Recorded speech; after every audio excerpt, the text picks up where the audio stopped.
Bem-vindos ao Casca de Nós! Eu sou o Fred e essa semana não teremos One Piece, então eu separei 3 histórias de capa pra gente analisar aqui e relembrar o que está acontecendo, né? Quais são as linhas narrativas que ainda estão predominantes, as pontas soltas de One Piece, né? Fora do núcleo do Chapéu de Palha. Caso você não saiba das histórias de capa, o Oda, ele gosta de fazer histórias, de contar certas narrativas fora do núcleo do Chapéu de Palha em capas. Nós tivemos algumas adaptações dessas histórias para o anime, como foi com o Bug, né, a jornada do Bug lá, depois de ter sido derrotado pelo Luffy lá em Orange Town. Também tivemos isso quando os Chapéus de Palha foram separados lá em Sabaody, né, Shabauni. E essas são histórias que são canônicas e elas têm impacto na narrativa do One Piece. Eu separei aqui 3 que ainda podem vir muito a calhar agora que nós temos essa semana de pausa, de respiro. Vamos ver então o que está acontecendo fora de Wano. Mas antes, lembre-se de se inscrever aqui no canal. Para cada novo inscrito resultante deste vídeo aqui, eu vou dar um petisco para os meus assistentes Guri e Lily. Então inscreva-se e seja muito bem-vindo ou muito bem-vinda ao Casca de Nós. Assim, eu também vou deixar separadinho aqui, bem bonitinho, o tempo de cada uma dessas histórias, tá? Vamos começar então com um dos meus vilões favoritos, Enel. Afinal, o que aconteceu com Enel depois que ele foi pra Lua? Você já se perguntou disso? Caso você tenha acompanhado apenas o anime, você não sabe disso. Mas o Oda já contou o que aconteceu com Enel. Ele contou a sua jornada pela viagem na Lua. Inclusive, o título da primeira história de capa que vai ser comentado aqui é A Grande Operação de Enel no Espaço. E aí nós temos essa linda ilustração da nave do Enel indo para a Lua. Avante para Ferry Varth.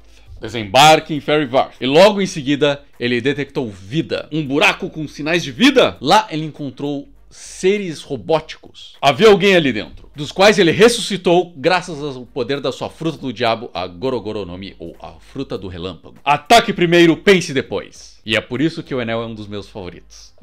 E assim ele ressuscitou um desses robôs, que lamentável sobreviveu, que logo em seguida foi completar a sua missão. Mas afinal, que missão é essa? O primeiro tenente Space se arrepende de sua deserção diante do inimigo. Lá ele encontra seus companheiros caídos, o arrasado campo de batalha. E então Enel é confrontado por piratas do espaço, ou piratas espaciais. Outro se aproxima. Primeiro tenente Space derrotado por um pirata espacial. E é interessante que esses piratas espaciais foram utilizados em muitas teorias.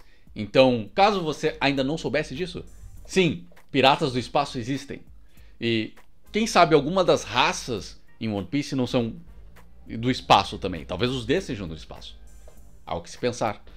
Mas então, o pirata tenta atacar Enel. E é claro que a gente sabe que foi em vão. Os piratas espaciais não fazem prisioneiros. E é claro que a Gorogoro no Mi, a fruta que eu gostaria de ter, considerada uma fruta invencível, é claro que nenhum pirata do espaço vai ser páreo contra ela. Todo insolente receberá o julgamento divino. Mas é claro que ele não estava sozinho. Uma enorme explosão. Meu Varth!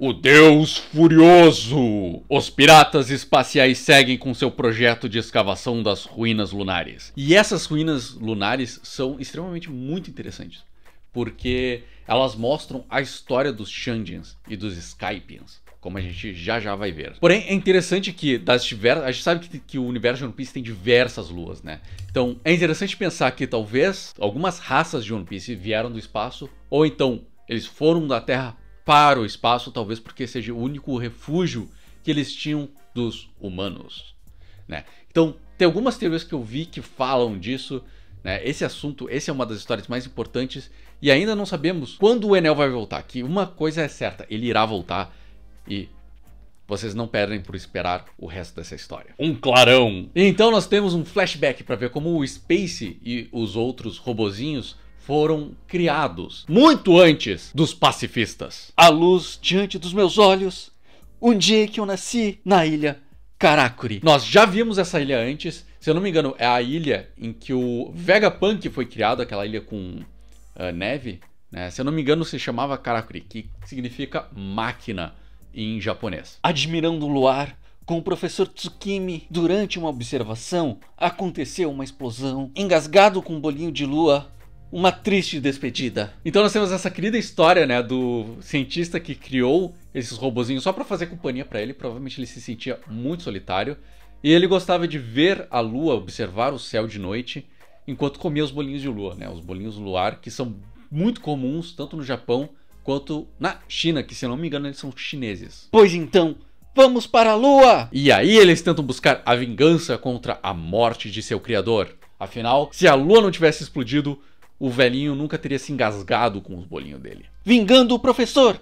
Chega o momento de ter a coragem! Os piratas espaciais e os 4 em seu caminho. Mas é claro que os 4 robozinhos não tiveram a mínima chance contra os piratas espaciais. Remorso! Os piratas espaciais eram fortes demais. Mas é claro que agora a história é diferente com Enel na Lua. O julgamento divino! Os piratas espaciais sem nenhuma escapatória. E é claro que não tinha ninguém melhor que o Enel para derrotar os piratas espaciais. Afinal, a fruta Gorogoro não dá a mínima chance contra absolutamente ninguém. Que insolência! E nós temos esse momento muito bonitinho em que o Enel acaba sem querer ajudando os robozinhos, né? E fazendo amizade com eles. Só pra mostrar como os vilões de One Piece acabam tendo aliados uma hora ou outra, né? Eles não são 100% do mal ou 100% do bem, né? Tem esses tons de cinza e dependendo da situação eles até podem se aliar com os nossos heróis. Tudo depende do que os personagens querem. Muito obrigado por vingar o nosso professor. Respondendo com um relâmpago. E aí, sem querer querendo, Enel acaba descobrindo outra passagem, porque a lógica do Enel é essa, né? Ataque primeiro, pergunte depois. Os piratas espaciais estavam em um canal, a caverna sob a superfície lunar. E aí está. As ruínas da cidade lunar. Uma cidade subterrânea surge na escuridão. E como sempre, você já sabe, ataque primeiro, pergunte depois. E agora, um ataque à cidade! A energia passa por toda a antiga cidade. Recarregados com sucesso. A gratidão pelo destruidor. Então é muito engraçado como tudo se desenvolve, né? Enel ataca primeiro, pergunta depois e acaba sem querer ajudando esses robozinhos. Ressuscitando a antiga tecnologia. E essa que é a parte mais interessante, né? A gente sabe do século perdido. E a gente sabe que o reino que existia nesse século perdido tinha uma tecnologia muito mais avançada.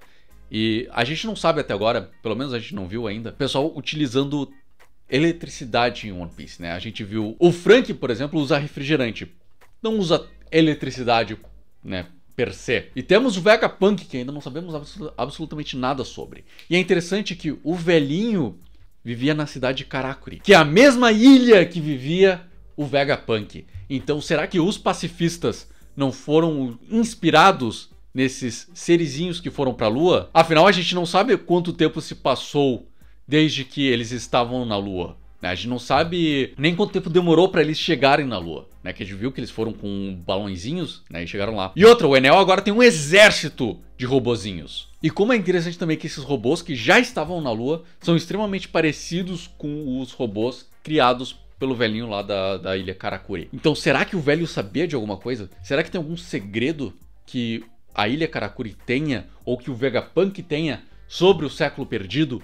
Talvez sejam contos que foram passados de geração em geração sobre esses robôs, sobre esses autômatas. E a parte mais interessante é como tudo isso se conecta com o pessoal da Ilha do Céu, né? Com os Kaipians, os Shandians, os Birkans, né? Porque essa cidade, olha só, essa cidade pertenciam aos habitantes da Ilha do Céu. Estudando as pinturas, o povo lunar alado de tempos antigos. A cidade lunar se chamava Bilka. Devido à falta de recursos, eles partiram para o planeta azul. Então é muito interessante que o Enel foi para a Lua em busca de recursos, em busca de Varth, como eles chamavam. E o pessoal da Lua foi para a Terra justamente por causa da falta de recursos. E olha como é interessante, o nome do lugar, da cidade, é Bilka, ou Birka, né? Muito parecido com a raça dos homens alados, né, daqueles que vivem nas Ilhas do Céu, os Birkans. Então, claramente tem uma ligação entre essa cidade e os Birkans. Olhando à sua volta, ele nota uma horda de subordinados leais e uma grande extensão de Varth. E aí fica a pergunta, será que ele vai voltar? Porque tudo que ele queria era a Lua. Mas a gente sabe que a Lua não tem absolutamente nada a não ser a Terra. Então não tem recursos. E se o pessoal que vivia na Lua foi para a Terra em busca de recursos e tudo que o Enel queria era recursos, quando ele irá voltar?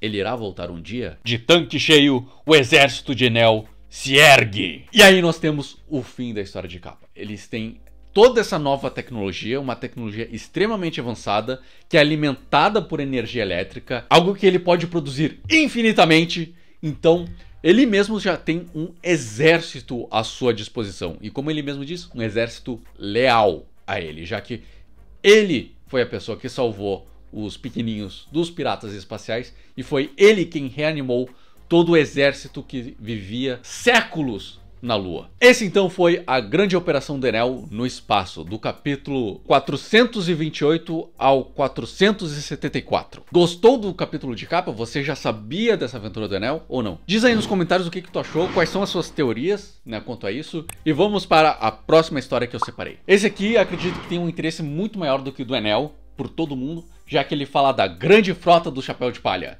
Isso mesmo, o que será que aconteceu com a grande frota do Chapéu de Palha? O que eles estariam fazendo? Tudo foi dito aqui na história de capa intitulada de Visitando os Membros da Grande Frota do Chapéu de Palha, do capítulo 864 ao 919. Nós começamos essa história de capa com o Cavendish, aqueles que navegam lindamente no oceano. Os Piratas Lindos. Essa história de capa, na realidade, são várias histórias contando um pouquinho de cada um dos membros da frota, né? Então, aqui com o Cavendish nós temos um pouco do passado dele, como ele acabou se tornando um pirata. Eu tenho certeza que você já sabe, mas quando eu era garoto, eu era tão popular que nenhuma mulher jovem, solteira, queria se casar no país. Por causa disso, eu fiquei sem meu próprio país, pelo crime de ser muito popular. Tenho apenas 74 seguidores e 500 milhões em minha posse. Eu realmente estou no fundo do poço. Então, como eu estava dizendo, aqueles não são navios inimigos e, portanto, não há necessidade de disparar neles. Suleiman. Essa explicação foi longa demais. Então podem ver como o Oda gosta de fazer gracinhas até mesmo nessas histórias de capa. Ele não perde uma oportunidade para tirar um sorrisinho do leitor. Continuando agora com o Bartolomeu. Nós somos o Barto Club e trazemos confusões. Primeiramente, vamos derrotar o pior gato deste porto. Então Bartolomeu chega para saquear a primeira cidade que encontra, para espalhar a palavra do Chapéu de Palha. Vendemos cópia do símbolo do Chapéu de Palha e broches do Luffy Senpai para os vilões por um preço especial. Estávamos anunciando um adesivo baratinho para o público, mas... E aí vemos que a ilha que eles estão atacando, o porto, pertence ao Shanks, o Ruivo, né? Então, de cara, o Bartolomeu já está comprando briga com um mentor do Luffy, né? O cara que o Luffy mais respeita. Um Yonkou? Quem liga pra eles? E aí... acontece, Bartolomeu comprou briga com Shanks. Agora vocês começam a achar que talvez o pirata que o Shanks do qual eu estava falando era o Bartolomeu. Mas é claro que eu não acredito nisso, é apenas uma história de capa, né? Então, mas acredito muito que isso vai ter repercussão para o Luffy, uma repercussão negativa. Mas já entramos com as teorias. Agora nós vamos para a frota Rapou, né? Donsai, da Força Naval Rapou. Retornando pra casa. Quem lembra desse cara, né? O cara que conseguiu quebrar a cabeça do avô, né? E que acabou noivando com a Baby Five durante o arco de Dressrosa. Então ele retorna pra consumar o seu casamento. Mas então... querido, sobre a data de cerimônia de casamento... eu tenho algo que preciso te falar muito importante sobre isso, o Rolícia. Então o cara ele já estava prometido a uma mulher, já estava com um noivado para acontecer no reino dele. E teve que terminar esse relacionamento para conseguir se casar com a Baby Five. As consequências inevitáveis de romper um noivado. Coitado do Sai, né? Coitado também da mulher ali, mas vocês vão ver que não é nem tão coitada assim. Aqui estava eu pensando que eu faria dele meu 26º marido. Então, como pode ver, ele escapou dessa, ele desviou da bala. O casamento de Donsai e Baby Five. E aí eles viveram felizes para sempre. É muito bom isso, né? Porque mesmo nessas situações, o Oda tá utilizando para contar mais uma comédia, né? Porque ele não apenas se casou, ele apanhou e aí se casou todo enfaixado. Seguindo então as histórias de capa. Navegando pelos mares com um navio dado pelo Orlumbus, Mas, desde que vimos vocês dois brigando, vocês serão ambos punidos, tentando capturá-los. Mas depois descobrimos que isso era apenas mais uma parte do conflito entre os braços longos e os pernas longas de 1000 anos. Então nós temos essa informação, que os braços longos e os pernas longas vivem guerreando desde antes do século perdido, ancorando o navio em uma ilha deserta. Vamos fazer um navio usando todas as partes que não foram destruídas. Reconcilie-se ou se matem, não me importo mais. Os piratas Idio. Começamos o bando pirata. Então nós vemos que o Idio acabou se juntando com o Pernalonga. Nós temos essa linda história de união e pacificação entre um braço longo e um perna longa. Os chapéus de palhas espalhando o amor por onde passam. E nós vemos que eles montaram uma tripulação pirata com Idio como seu capitão e o Pernalonga como o seu vice-capitão, encerrando assim uma rixa que existia há 1000 anos. E agora nós vamos para os nossos anões favoritos, os Tontatas. Nós nos tornamos piratas. Pessoal, nós vamos reconstruir até o último prédio desta cidade. Então os Tontatas, antes de sair para sua aventura, eles resolveram ajudar a reconstruir Dressrosa, né, depois de toda a confusão. E eles foram premiados por essa gentileza. Um presente de Dressrosa. Estamos checando nosso novo navio pirata, o Ursoland. Nós fomos nomeados como escolta para o Conselho Mundial. Então vocês veem, eles não se tornaram piratas de verdade, né? Muito bonitinho isso, que eles acabaram ganhando esse barquinho com o rosto do seu herói, o Ursoland, e acabaram sendo contratados pelo Rei Rico como a guarda pessoal para a ida ao Reverie. Agora, vocês lembram dos gigantes? Acredito que essa linha narrativa vai se fechar logo depois de Wano, né? Quando eles forem para Elbaf, a Ilha dos Gigantes. A carta de demissão dos 5 mais lucrativos das entregas do Buggy. E aqui não é bem exatamente uma história, mas sim uma apresentação de todos os tripulantes do que vai ser a tripulação pirata do Harudin. A lista de desertores das entregas do Buggy, o capitão dos novos piratas gigantes, Arden, carpinteiro dos novos piratas gigantes, Stanson, navegador dos novos piratas gigantes, Road, cozinheiro dos novos piratas gigantes, Goldberg, médica dos novos piratas gigantes, Gert. E esses então são os novos piratas gigantes. Será que então vão voltar os gigantes lá de Little Garden? Pode ser que sim, já que eles foram heróis. E eu acho que seria muito importante pro Usopp conseguir reencontrar com eles depois de tudo que ele passou.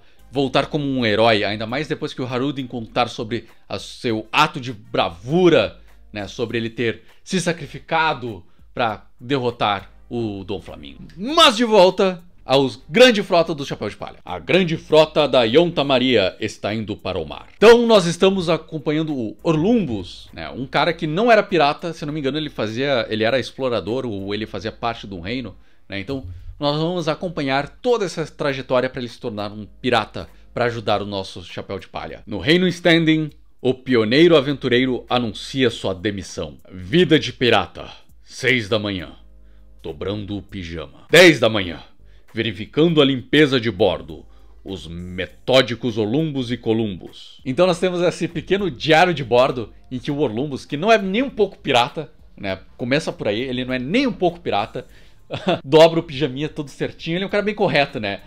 Pede então pra limpar o navio e ele metodicamente vai passando o dedo, tipo, isso aqui ainda está empoeirado, né? Então, ele ainda tem essa coisa de aventureiro, né? De ser uma pessoa correta, basicamente. E na minha opinião, ele é um dos melhores membros da grande frota do Chapéu de Palha. Justamente por ser essa pessoa que ele é, eu acho que é uma das melhores pessoas para espalhar a palavra de liberdade do nosso capitão Monkey D. Luffy. Uma partida em lágrimas. Obrigado por tudo. 3 da tarde. Elaborando o cronograma pirata. 4 da tarde. A primeira campanha de um pirata. Comece o assalto. Então, sua primeira missão de pirata. Pilhar uma vila. Será que ele consegue pilhar? 4:30 da tarde. Devido a eles serem extremamente pobres, nós demos suprimentos na hora. Então, muito ao contrário de pilhagem, ele acabou fazendo uma doação para essa vila que eram pessoas extremamente pobres, né, dando pão ao invés de saquear a cidade. 5 da tarde. Uma despedida de agradecimento. A primeira expedição pirata falhou. Então, esses foram a grande frota do Chapéu de Palha. Ainda falta um, que vocês já vão ver quem é. Mas primeiro deixa eu comentar aqui o Orlumbus, que eu acho sensacional essa história. dele indo pra minha cidade pilhar e acabando dando comida. É simplesmente sensacional. Eu quero muito mais eu quero ver muito mais coisas do Orlumbus. E é isso que eu acho que é uma das coisas fantásticas do One Piece. Porque ele podia muito bem contratar outra pessoa, né? A Shueisha podia muito bem pagar um outro mangaka só pra fazer spin-offs desses outros membros da grande frota do Chapéu de Palha. Eu ia amar uma história do Orlumbus, um spin-off só do Orlumbus. Mas agora, vamos à pessoa que realmente está faltando aqui. Uma que não entrou ainda oficialmente para a grande frota do Chapéu de Palha, mas definitivamente vai ser membro-chave dessa frota. Esta é a cidade das mercadorias pintadas. Nós temos aqui então o Bellamy, que seguiu do Flamengo, se arrependeu de ter seguido do Flamengo e estamos vendo a jornada dele de aceitar o Luffy, né, o Chapéu de Palha, como o seu novo exemplo de pirata. Aposentado da pirataria, o artesão dos panos tingidos, Bellamy. Esta cidade usa panos que não rasgam. Então nós temos essa pequena história paralela do Bellamy, que eu acho extremamente importante, porque ele está nessa cidade de panos que não rasgam. E isso me remete muito ao arco do Chopper, né? Lembram lá do Luffy segurando a bandeira dele, dizendo que não é algo que é para ser destruído, que uma bandeira pirata nunca morre, por assim dizer. Então eu acho que o Bellamy vai acabar representando tudo isso. E aí isso já é uma teoria de um grande amigo meu, o Gustavo Borges. Se você não conhece, ele também é quadrinista, como eu. Se você não sabe quem sou eu sou o Fred, muito prazer. Eu sou quadrinista, eu vendo o meu quadrinho Honra! Este vídeo é patrocinado por Honra, um quadrinho que conta a história de Koichirosuke, um samurai que viveu em 1550 e foi escravizado e vendido no Brasil. A HQ digital está disponível na Amazon por apenas R$10, link na descrição. Ele também faz quadrinhos, o Gustavo Borges, né? Ele fez as tirinhas do Morte Cranes, né? E ele fez agora recentemente o Como Fazer Amigos e Enfrentar Alienígenas, da sua série Como Fazer Amigo e Enfrentar Fantasmas, né? Então, se você gosta de quadrinhos e ainda não acompanha o mercado nacional de quadrinhos, eu sugiro muito que você leia. Se não for comprar o Honra, a minha história, se não quiser me apoiar diretamente, ao menos leia as histórias do Gustavo Borges, que aqui ó, um beijo pra ele, que ele é sensacional. Adoro as histórias dele, sou um dos fãs dele. Ele tem essa teoria do Bartolomeu, por ele não representar tanto a ideologia de liberdade do Chapéu de Palha, vai acabar entrando em confronto direto com o Bellamy, que é um cara que foi de cabeça contra o Luffy, né? Ele ridicularizou o Luffy, justamente os sonhos dele, e é um cara que evoluiu muito como personagem, evoluiu muito como pessoa, acabando tendo um sonho pra ele mesmo, né? E agora ele tá nessa cidade com bandeiras que não rasgam. E nós vemos o Bartolomeu, nessas histórias de capa, queimando a bandeira do Shanks, uma coisa que o Luffy jamais iria fazer. Por mais que o Luffy odeie algum pirata ou odeie alguém, ele jamais iria queimar a bandeira pirata dessa pessoa. Porque a bandeira pirata tem esse simbolismo, né? Então, ele acha, o Gustavo Borges acha, que isso é uma dica do Oda de que eles vão bater cabeça um contra o outro. E eu acho isso muito interessante. Então, comentem aí, né? Deem um like caso vocês tenham gostado dessas teorias. Caso você esteja gostando aqui do vídeo, né? Desse resumão que eu estou fazendo de 3 histórias de capa. Nós vamos agora para a última dessas histórias que ainda são relevantes. Mas já deixa o seu like aí, por favor, por favorzinho. E comenta o que vocês estão achando, né, dessas histórias de capa. Quais são as suas teorias que irão envolver esses personagens, talvez até no final da história. E agora vamos para uma história de capa mais recente. Lá pelo fim de Whole Cake, a gangue do Beide na sua história Oh My Family. Sucesso em escapar! Eu quero reencontrar a minha irmã gêmea, Lola. O desejo da minha esposa é o meu desejo. Então nós temos essa bela história de capa, onde a irmã da Lola quer reencontrá-la, né? Então, o que aconteceu com a Lola? Afinal, nós não vemos elas desde Thriller Bark, que faz o quê? Faz alguns anos, né? Isso foi antes de Marineford, né? Então, Marineford, se eu não me engano, foi 2016. Mais de 5 anos que não vemos ela. Hora de sequestrar o navio inimigo. Para Thriller Bark. Nós não conseguimos passar pela Red Line por causa do Reverie. Vamos pegar alguns suprimentos nessa ilha. E aí nós podemos ver que a ilha da qual eles estão entrando, eles estão aportando, é Dressrosa. Então tudo tá se interligando. Tá tudo ligado, tá tudo interligado. Ei, se não é a Lola, você realmente conseguiu achar o seu marido, hein? Então, vocês são irmãs? Lola estava em Dressrosa faz alguns dias. Ó, então parece que a Lola está atrás do Chapéu de Palha, porque ela está em Dressrosa. Eu só consigo imaginar que Lola estava atrás do Chapéu de Palha, aportando na ferida cidade de Dressrosa. Ei, você!